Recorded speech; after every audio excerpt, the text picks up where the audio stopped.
She's drunk. My wife's computer blew up a couple weeks ago, so I set up an older one we had around as a replacement. She couldn't get her email working, so I was trying to get it up and running. I sent a test email from my laptop to her email account and went to see if it went through to her email account. While I'm looking for the test message, I see messages from men wanting to meet her on some social site. The one I looked at thoroughly was some guy about 150 miles away looking to hook up with her. She had already told him that it wasn't far, and his reply was to get together for a drink. Message was dated June 8, 2021. Recently she has been out overnight 2 or 3 times with some of her older female friends from our church, or so she says that's who it was. Also, recently, she has added text messaging to our cell phone account. When I confronted her, she was defensive, saying that she always ignores and deletes those messages. That it's nothing, that being married is in her profile. I got angry, instead of thinking straight, and left for a while. Came back, cooled off, thinking, well, okay, if there's nothing to hide, she will give me access to her account. Then she tells me that she deleted the account. So next I go to this site and sign up to check out what goes on there. All kinds of flirting and hookups going on here. I've never had reason to distrust her in the past, but if you put these things together, and my gut alarms go off loud, I can probably verify with her friends at church. I know them too. I've always had access to her Facebook account and email, and I've looked at the accounts, just never had a reason to be really snoopy and curious before this. She says she got the site from a female friend that we met together. She was our family photographer. But my wife knows her far better than I'll be checking credit records as soon as I finish this post. I don't think I'm going to screw around with much proof here, just enough to satisfy me. I don't think I need to. I'm pretty much her sole supporter. She gets some child support and Social Security disability. We are pretty broke, no kids with me, only one from her ex-husband, 9 years old. Own no house, have not much money, drive 20-year-old cars. So, if I just walk out, I don't lose much. Also, must do research into divorce litigation too, to see what she can take from me if I should just walk out. Well, something else just happened. I was going to our cell phone provider's website to see how to get the call records after my last post, and she walks into my man cave where I am posting here and says she needs to go to the ER. No fake, left side body numbness and chest tightness. I just arrived home from the hospital. They are keeping her overnight. They don't think it's serious, but want to do a bunch of tests to be safe. So, guess who has her cell phone? And all night long to check out her email and Facebook. Well, been digging for about 2 hours. Nothing on the text messaging on the phone. She must have dumped the texts, if any. Only 5 on there and were all ads from stores we go to. However, also called a few numbers on hers that didn't have names to go with them in the contact list. 3 numbers. All men I don't know. Checked the cell phone records. Found 2 more numbers. Both men. Cell records also show 598 texts last billing cycle. Wasn't texting me, that's for sure. Also right now have checked 12 social networking sites, and she has profiles on 6 of them. She ought to not be using the same password for everything. As of right now, I am logged into and monitoring her Facebook, Twitter, and LinkedIn accounts to see what happens. I've managed to connect one number with a name, and guess what? He's on LinkedIn, go figure. Also am currently monitoring her email account as well. Not too shabby for only 2 hours work. One of you mentioned to dig deep into Facebook. Where should I look? I checked friends, messages, but nothing bad so far. I got that blown up laptop right next to me on my workbench. I already checked it, and it's the motherboard fried, so I'll be pulling the hard drive tonight too. I think I can rig a connection to another computer. Never thought all that playing with old PC could come in so handy. No cam on the PC she has now, the blown up one does. Maybe something on the hard drive from that. We'll see. Still digging through the Facebook friend history. She's got 12 friends here. Most women, but more than a few men. If I even think she's taken it physical in any way, it's over. Any kiss, any hug, any petting is direct stepping stones to bonding. And with AIDS, she's playing selfish games with my life. Before AIDS, I used to think that you could reconcile after extramarital bonding, but now it includes the possibility of a deadly infection with no cure. That changed my mind. I'll be getting tested anyways after I resolve this. Who knows how long this has been going on? I sure don't as of yet. The one I got a name with from the phone is in Chicago, 100 miles. I work 10 to 14 hours a day. Plenty close enough. If no bonding, I'm not sure yet. Have to find out all I can first, then decide. All accomplished except old hard drive check. Keylogger installed. Also created full administrator account on her computer. And knocked her account back to standard user. So she can't do anything without my knowing about it. Also forces her to get my permission to delete anything. Even better, can hide the full administrator account, so she doesn't even know it exists. Even goes one more step better. I can access the keylogger and the administrative account from my laptop. No problem. I'm having some serious mood swings here, vengeful to sad, and happy and angry all over the place. Forgot to update. My wife is still in the hospital from yesterday's little adventure. Still getting tests. Please go back and check rest of thread for details. This craziness began for me wed. Night. A messenger is a female friend that I don't know, so I'm just going to see what she says. Wife is back from hospital. They couldn't find anything wrong, my guess. A little stressful reaction to whatever is going on here. I have done a thorough search of all the social network pages I know about that she has an account with. Surprisingly, nothing to see here. Nothing that isn't innocent. Nothing out of the ordinary from Facebook monitoring. Wife claims nothing going on. She has given me total transparency.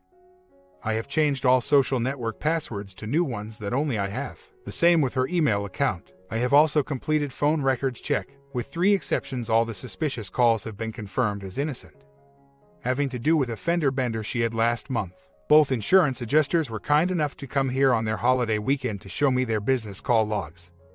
Once I told them of my suspicions, all the numbers and times match. So far so good. I also checked with her friend about overnights. She and her husband both confirmed that wife was at their house with them both times. Things still to check. 1. Independently confirm her friend's assertion of being with her. 2. Check the 3 unexplained as of yet phone calls to men I don't know. There are 3 calls, only 1 time each, so this is probably innocent, but we'll still check it out. Phone records have been checked back a year. What a tedious job. 3. Check the texting. My cell company's online bill details only will let me see the number of texts, not what number they are going to. Anyone know how to find this out? Would it be on the paper bill, but not on the website's bill detail? 4. Check old computer's hard drive. I'll be getting the adapter I need on Tuesday. 5. Credit card statement check. Nothing to see here. All normal. I am fully aware that she could have accounts I don't know about. Checking the old hard drive should help me to find this out. The wife does not know I have the old hard drive. The wife does not know about the keylogger or my full admin account on her PC. My current thoughts, so far, nothing appears to be going on, however. She still received that email, answered it, and dumped the account. Still the big red flag. My current plan, make like I am satisfied of her innocence. Continue to monitor social networking. I have been thinking a lot about what to do, obviously. I have finally come to a decision here. I am going to do a 180. I will tell her she has 1 week to tell the whole truth. I will also tell her that if she does not, then I will leave. I will spend that week making preparations to do so. I have spent the last 4 days on this, and I can tell you for sure that I can't keep this up and still function on my job. I drive for a living, and my attention must be on the road. Month later, I went to my cell phone provider and got hard copies of the phone bills for June and July. These were the months with huge amounts of texting and double her normal number of phone calls. What I found was very interesting indeed. Of the 598 texts sent, about 85% went to 1 phone number. The people at the phone provider were also kind enough to give me a partial printout with some of the 58 picture messages shown incoming and outgoing. From these records, I was able to determine that she had been in continuous, literally continuous, contact with this jerk for 6 weeks, literally morning, noon, and night, with more than a few 2-hour phone calls mixed in while I was asleep. Mind you, that's only outgoing. The cell provider could only show me the numbers called, not the incoming texts or calls. Her excuse: bet you've heard this one before. His father was sick, and she was helping a friend out. Did I also mention that when I asked her about the huge number of texts, she left out that it was some other guy? Said they were all going to her sister and her friends. I've obviously only scratched the surface here on her online boyfriends. Forgot to mention that quite a few of these pic messages and texts went to another guy's phone number. If we couple these proven facts with the email message I saw, and her lies, I think we have a done deal here. But I will always wonder for the rest of my life about just how much she has successfully hidden. The STD test came back negative. What I am doing is this. I have given her about 3 weeks as of now to fess up everything. But she won't as of right now. A full 180 has been going on in the house, as I can't afford to walk out. I have cut off her phone and the internet. If she doesn't tell all by next week, I'll be filing for divorce. The papers are all set with my lawyer, and all I need to do is to call him to set things in motion. The reason for the delay is that I have to have a clear conscience about giving her full opportunity to tell the truth. Almost half a year later. Well, here we go. Things were quiet for a while. I've been watching closely, and she's been accepting of all of it. Complete transparency of everything. The wife wanted to go to MC, so we applied for the free program at our church. On October 26th, before we start the counseling, I'm looking at the Facebook account which I have complete control over, and which she hasn't touched in quite a while. I find a message from a local guy asking her if she's still on Facebook. Where's she been for the past 6 weeks? Complete with picture of his penis. I message this jerk back telling him he's busted and so is she. He unfriend and disappears fast. Though, I got his address and phone number in case I need it. I confront her, and she says she knows nothing about it. Never saw the pic. Right, never saw that pic. How many others sent? I ask who this piece of crap is. She says just someone who plays one of the FB games. I forget which one, unless it's called Send Photos to Other Men's Wives. Must a new one. Anyhow, I finally lose my temper completely at this obvious lie and make a huge mistake. I smacked her open-handed across the bottoms of her feet through the blankets while she's lying in bed lying to me about this. Wife calls cops. Then she comes apart completely upon discovering I will be arrested. What did she think they were going to do? Give me a little gold star. Anyways, she collapses completely emotionally, crying and blubbering uncontrollably. Even better is that the cop tells her she needs to straighten act out. Gives the cops the credit card to immediately post bail with. When the summons arrives, I find out they will drop the charges if I take their de-abuse classes. So of course I'm going to do this. The wife writes the district attorney saying that I shouldn't be charged. What I did was completely understandable. Etc. backs me up completely. She also blows off the women's help organizations that start sending her stuff in the mail. Says this is nothing to her and she doesn't need or want their help. Wow. So, we go to MC, and the first thing the counselors do is have me write down what I think she did. And she writes down what she actually did. Wife admits to 2 incidences of online affair.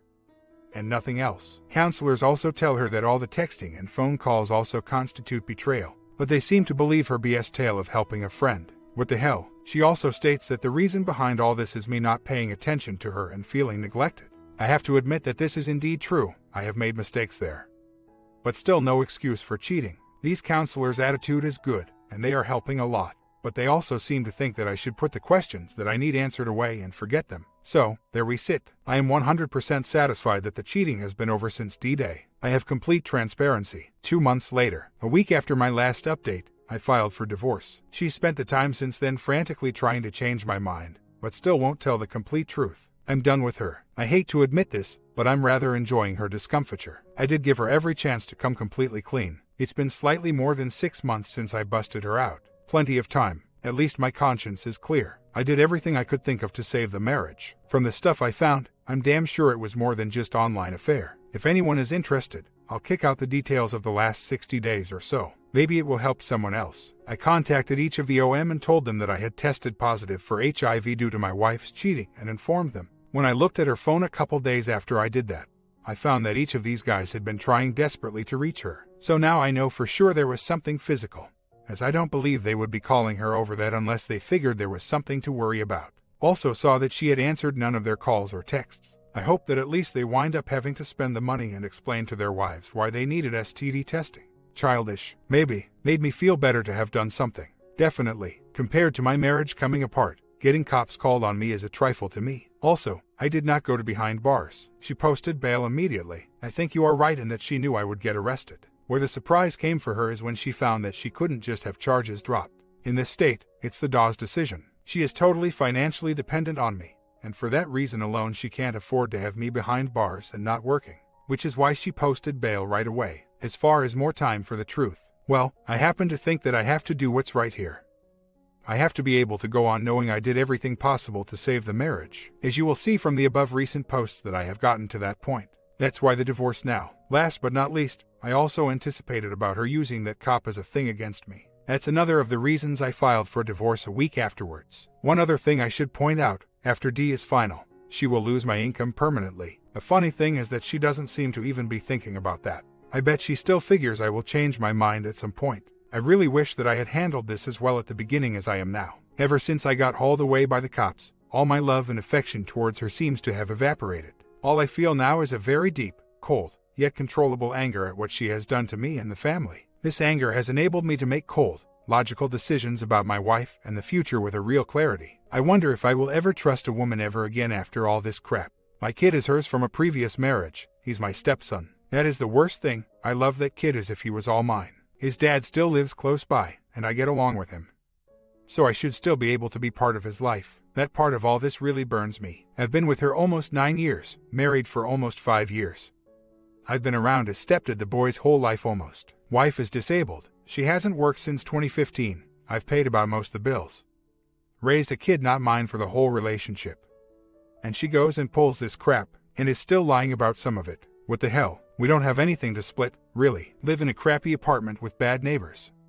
I'll gladly let her have that. each have a 18-year-old car that runs. I'm just going to take half the money in the bank, my old Jeep, my cats, and my personal belongings. I plan to start fresh. Anything else we have I'll let the judge decide. Everything I have that means anything to me materially, I owned before the marriage in my name. Anything not material was my wife and family, and she destroyed that. I talked to a guy I know who a PA lawyer is, and he got me a long consultation with a family lawyer that he knows. This guy said if that's all there is to it, just file on my own, using a legal aid service and pay their fee. So that's what I did. Cost $165. My comment, a good ending, OP has a better future. With a good job, some savings, and a new life. What more can you ask for?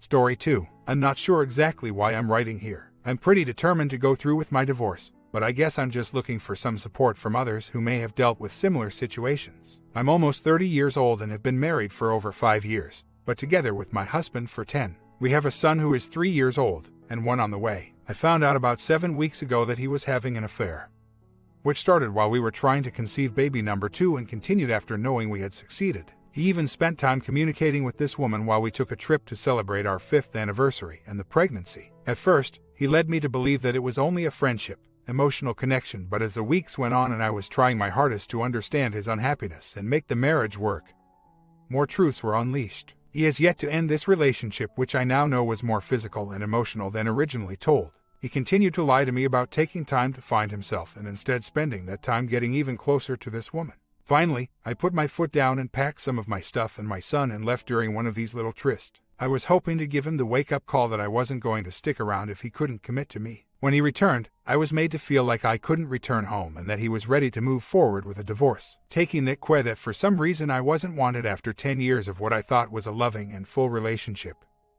I filed for divorce. He reacted quite the opposite of what I expected. He came to be falling apart, telling me how he had really screwed things up and he was losing everything we had worked for 1/3 of our lives for. I told him we could go to counseling and try to work on things, but I wasn't ready to stop the filing until I saw real positive actions. Unfortunately, that didn't last long, as only a day later I found that he had brought this woman to stay in my home. He still showed up for counseling, saying he wanted to fix things, but I don't believe a word he says. We have another counseling session today, which I'm only agreeing to in order to try and have some sort of civil relationship for our children. He keeps flipping from being the nice guy and understanding how much damage he's done, to this person I don't even know who is so willing to hurt his family for his selfish reasons.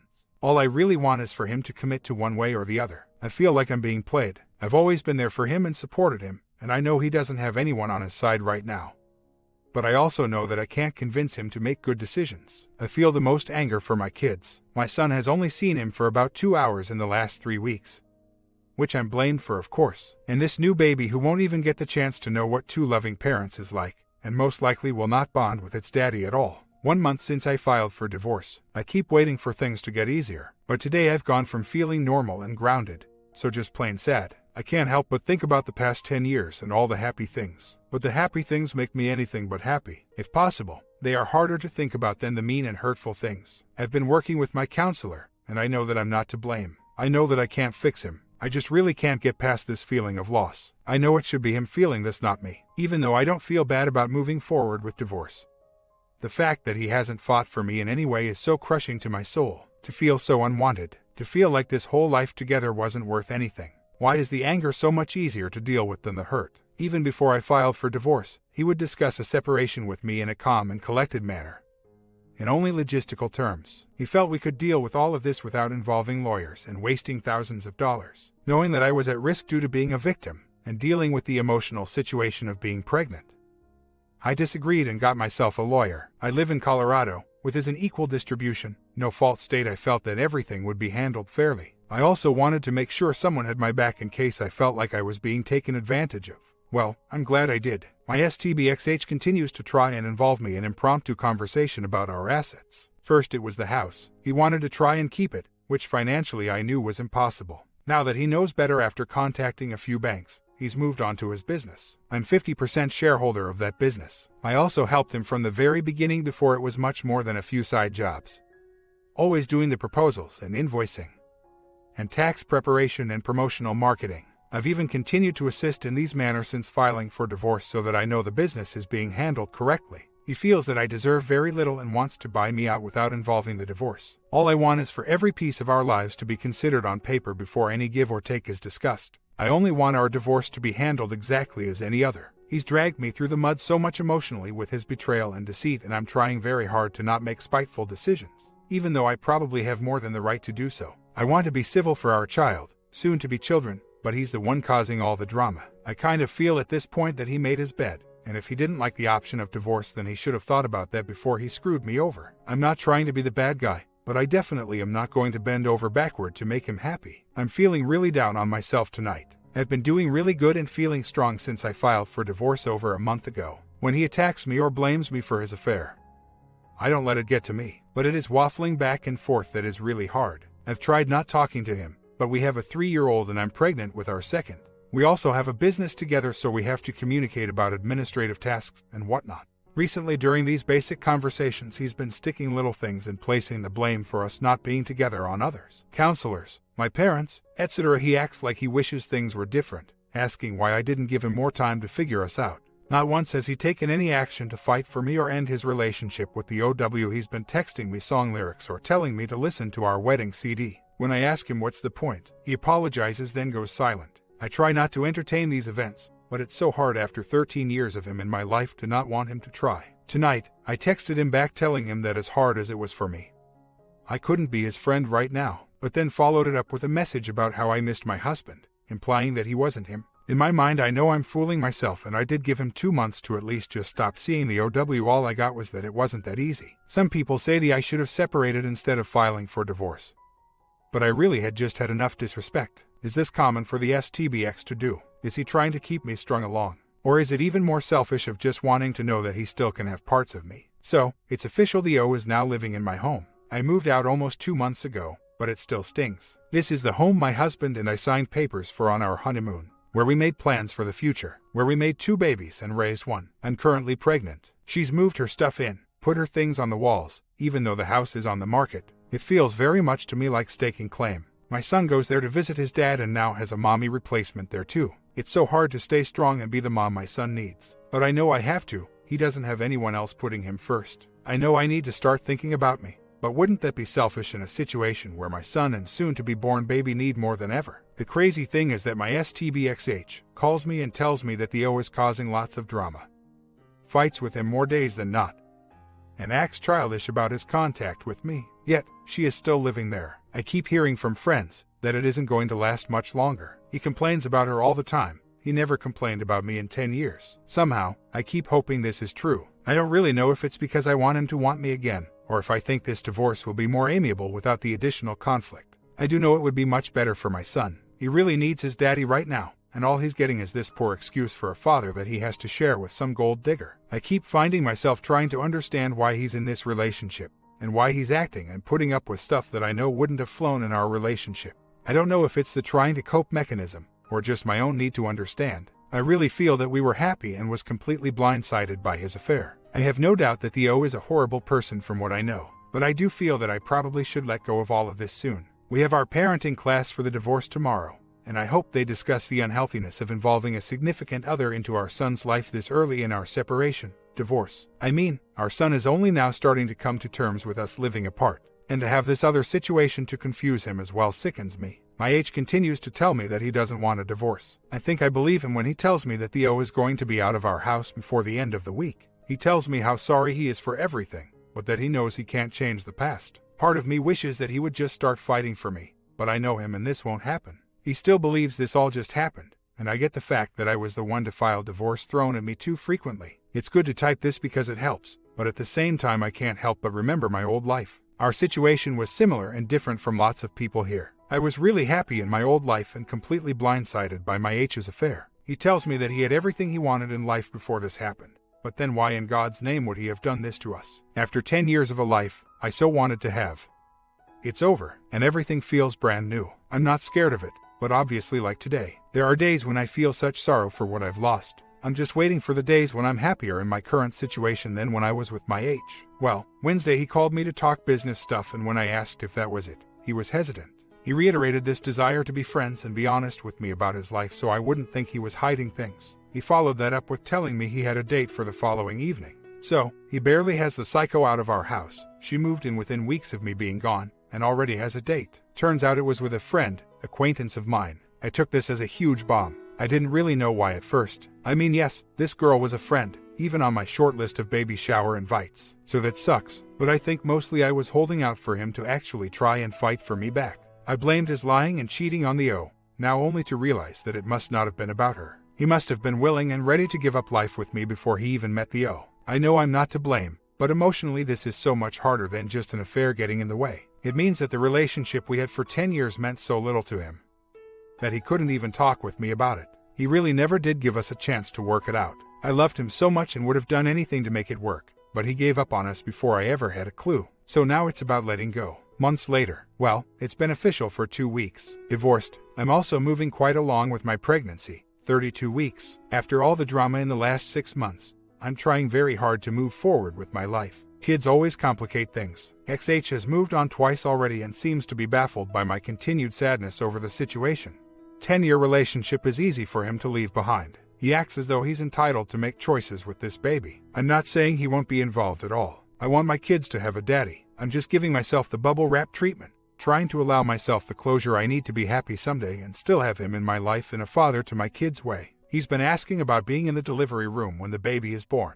I'm just not sure how I feel about it. I'm trying to learn to make decisions that are best for me, but it's really hard to not see how it would be important to have him bond with babies in such a way. I don't want any undue stress and really want to have a happy memory to look back on, not one tainted with sadness over a lost life. Am I just being selfish, or does anyone see how this might be for the best? Month later, I've been doing everything I've been told to move on, but acting so cold is just not making me happy. I guess I have too much of a humanitarian side to me, maybe a downfall. I just seem more unhappy being so angry about the situation. I feel like I need to let go. It would be different if I could just walk away and never see him again, but I don't think I'll ever have that option. So, I did ask XH to have coffee last week. We sat down and tried to talk about other things going on in our lives. I gave him some ground rules about what we can talk about and what we can't. I don't want to argue. I just want to begin working towards a healthy relationship for our kids to be around. Given that it is a C-section, I'm not really in need of so much support for the birth of this baby. I think I might be okay with it now. We'll see how things are when it actually happens though. He has expressed the desire to be there for me in the hospital after the birth,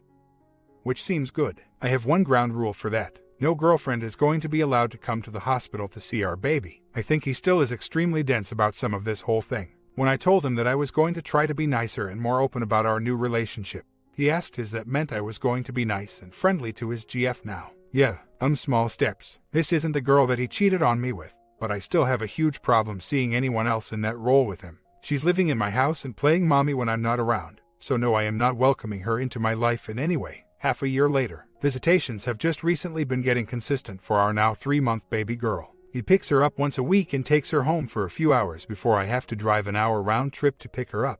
This I'm fine with. At least he's seeing her weekly now. He wants to up it to overnights, which I've been admittedly against until he proves he can show her he's a primary caretaker. Visitations with my 4-year-old son started off as every other weekend. Then we added a Wednesday overnight. And finally at the divorce he asked again for an additional night. So it's weekends overnight every other week and every wed overnight. This has worked out okay, but he continues to push for more time. I know I shouldn't hold the divorce over him. He cheated, lied and treated me like a doormat until I left him last August. Now he's with girl number 2 having a baby boy, using the name I picked out for our kid. Living in my home and still acts like he's entitled to our kids. They are half his, so he should have them half the time. BS. He's not a threat to them. He's an okay father, a selfish never to blame dads go. I've been coping well, feeling very much a good riddance of him not being my husband anymore. But recently I've been feeling very territorial. They set up a nursery in my house for their new baby and my new baby, which burned me. I feel like they are treating my kids like their own, as if they don't have a mother. Then today he texted me asking to have my son one more day every week. I'm not blind to the fact that it's best for a son to have his father in his life. But if I concede to this, then XH would have him 16 days a month and me 15. I knew when I got divorced, I would have to share, but 50% or more I'm just not willing to do. I know it sounds selfish, but in my marriage, I did 90% of the childcare. And now that he has a soon-to-be baby mama, it feels like he's trying to take them from me even more. I'm still single and doing this all on my own, while he gets to have Phil and stepmom take over where I left off. He gets to continue to give less than me in parenting time, but asking to have them more often.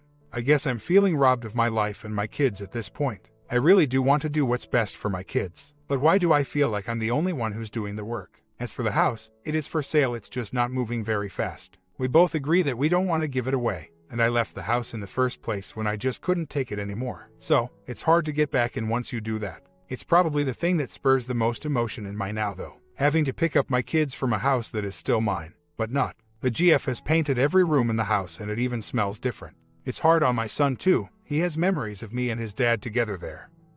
So it prompts the why questions more than anything, crossing my fingers that it sells soon, so I can really move on. My comment: I hope this story is encouraging to some single parents out there. Things can still get better moving forward. Got one more video coming later during the day. Check out the recent videos if you haven't, and see